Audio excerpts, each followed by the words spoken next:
May mainit na balita ngayon sa NBA, lalo na sa Golden State Warriors.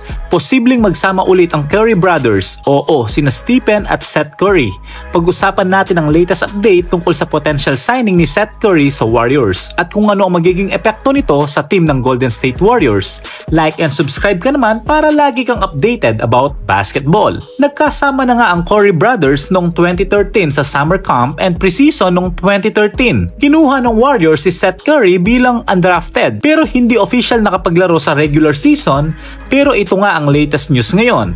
Free agent si Seth Curry at napakaraming rumors na malaking chance mapunta ito sa Golden State. Alam naman natin lahat kung sino si Seth Curry. Sharpshooter din na katulad ng kanyang kuya na si Stephen. Sa NBA career niya, kilala siya bilang isa sa mga pinaka-efficient 3-point shooters. Last season, naglaro siya sa Charlotte Hornets pero ngayong free agent siya at naghahanap ng bagong opportunity at dito napapasok ang Golden State Warriors na gustong dagdagan ang shooting at veteran presence ng kanilang roster. According sa report ni Mark Stein, may strong expectation daw league-wide na makukuha ng Warriors si Seth Curry once na ma-finalize na ang contract situation ni Jonathan Kuminga. Grabe, ilang buwan na hindi pa rin natatapos ito. So, ibig sabihin, mataas talaga ang chance na makita natin ang Curry brothers magkasama sa iisang team.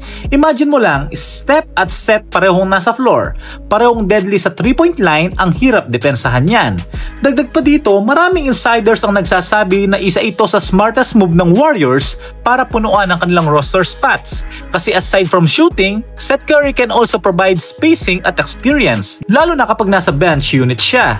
Lalo na pa naman ngayon, walang masyadong moves ang Warriors this off-season. Kung matutuloy nga ang pag-sign kay Seth, malaking bagay ito sa offensive system ng Warriors. Alam naman natin ang laro ng GSW ay heavily based sa ball movement at spacing.